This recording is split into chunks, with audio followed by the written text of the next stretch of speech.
Welcome to today's City Club in the City program featuring Miss Majora Carter, Mrs. Majora Carter. My name is Courtney DiOrio, and I'm a past president of the club. Last week at the City Club, at our organization's signature program, the Friday Forum, the speaker addressed themes related to tonight's speaker. She will also reinforce themes such as personal and community health. While his specific topic was food and nutrition, he too shared the idea of community health and prosperity. Such is the essence of the City Club program, whether they are a traditional program at our 9th and Euclid location, debates, special programs, student events, podcasts, webcasts, or this City Club in the City event. Each connect to each other to create an ongoing dialogue that is indeed an asset to our city. As a past president and chair of the City Club's Diversity Committee, I know firsthand the importance and relevance of this dialogue to our citizens, to our leaders, to our neighborhoods, to our region, and our world. The spirit of discourse and debate is what binds us with our partner for the City Club in the City event, Policy Bridge, which is represented tonight by co-founder and chairman Randall McShepard. Together with Policy Bridge, the City Club is pleased to present this community forum, the third in a series which had its start in 2007. Some in the audience may remember the inaugural program, which featured Jeffrey Canada, the bold and dynamic leader of the Harlem Children's Zone. He spoke at the warm and inviting Fatima Community Center. In 2009, we welcomed our very own Reverend Otis Moss III, who pleased his audience in the innovative John Hay High School. We are certainly off to an energizing start here at St. James AME Church. On behalf of the City Club, I am especially grateful to my colleagues on the City Club staff, the Diversity Committee, and to our members whose support enables the City Club to sustain its unique programming. If this is your first City Club event and you like what you see and hear today, make next Friday, April 9th, not this Good Friday, your first Friday forum. If you join today, better yet, that forum will be free. There's a special deal, $99, join today.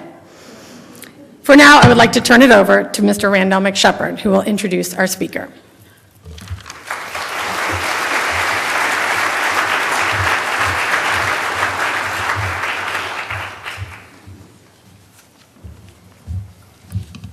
Well, good evening, everyone. My name is Randall McShepard, and I am the chairman and co-founder of Policy Bridge. I'd like to also acknowledge our executive director, Greg Brown, if you'd wave, Greg, and Ashley Evans, our program coordinator. I'm delighted to see so many of you come out tonight for this event and making this event a priority, and I promise you that you won't be disappointed. Before introducing our wonderful speaker, I did want to take time to extend just a few important thank yous, beginning with the pastor of this fine church, Pastor Gerald Cooper. Would you please stand, Pastor, and be recognized?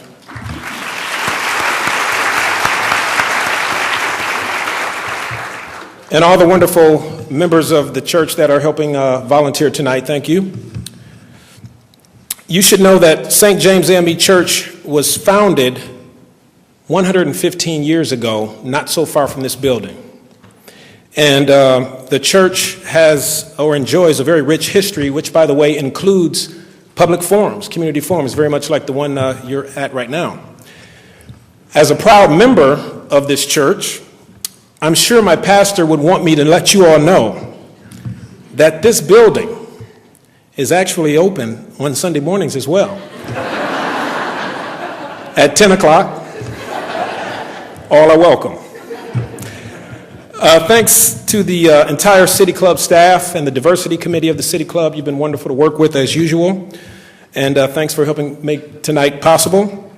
And special thanks to my good friend Courtney DiOrio, who I've been joined at the hip with for the last couple of months planning for this. And she's worked tirelessly on every detail of the event. So thank you, Courtney. Finally, I'd like to thank two women that may not even be in the audience tonight. I can't see with the spotlight, but Latita Smith of the St. Luke's Foundation and Dr. Mitty Jones, who was a professor at CSU, but who also sits on the Policy Bridge board. Now, you might ask, well, why is he mentioning those two ladies? Well, these two ladies approached me after the first 3 or 4 Policy Bridge City Club forums, and they said, you know, Randy, although the men that you brought to Cleveland to speak were excellent, please be assured that there are also many brilliant women in America that also have something important to say. And all I could say to that was, point well taken. I'm proud to say that we have one of those brilliant women in America with us tonight in Majora Carter.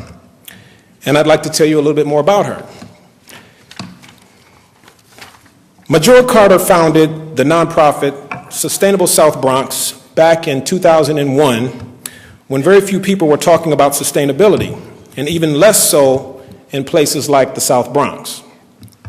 By 2003, she coined the term "green the ghetto," as she pioneered one of the nation's first urban green-collar job training and placement systems. Her organization spearheaded policy and legislation that fueled demand for those jobs and improved the lives of everyone. She has since launched a consulting company to export her knowledge base across America. Her work now includes projects in New Orleans, Detroit, rural North Carolina, and a truly exhausting speaking circuit that takes her around the world. And if today is any example, your speaking is truly exhaustive. She is the host of Echo Heroes on Sundance Channel, and on her Corporation for Public Broadcasting special series, The Promised Land.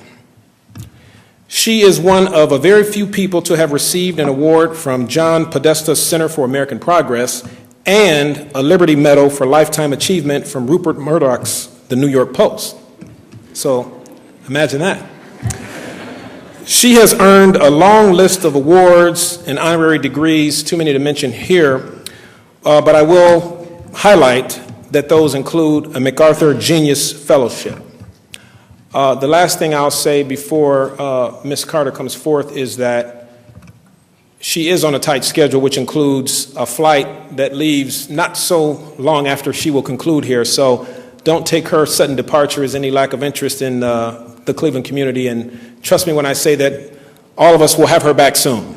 So with that, please welcome Majora Carter.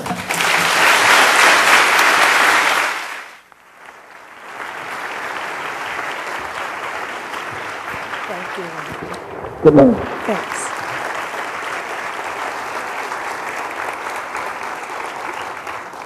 It's really nice to be here, and I have to say, I love Cleveland. I've met some of the most amazing people here, and I just felt a kinship, like being from where I'm from, and knowing, you know what, let me just start my presentation. How about? And then hopefully you'll understand why I kind of feel the way that I do right now. But anyway, the way I like to tell the story about my work is actually by telling the story of my community, the one that I was born and raised in. And through that, I tell the story of my family. And so here we go. Okay. So, like many folks, that came up from the South after the Great or during the Great Migration, blacks coming up from the South, moving up north in search for a better life. My parents did that as well. They settled in Hunts Point in the South Bronx in New York City. They moved into what was at the time a mostly white working class community. It was called a walk to work community, which meant that the people who lived in the residential section walked to work in the industrial section. My neighborhood was actually known as Little Pittsburgh because of all the steel remanufacturing that was done there. Lots of folks like my parents, first from the South and then later on the Caribbean followed suit. And a term was created by the real estate industry called white flight, where they would real estate brokers would tell white families that their real estate values were going to be dropping, and thus they would sell real quickly, and black families would come in and often pay more money, for those homes.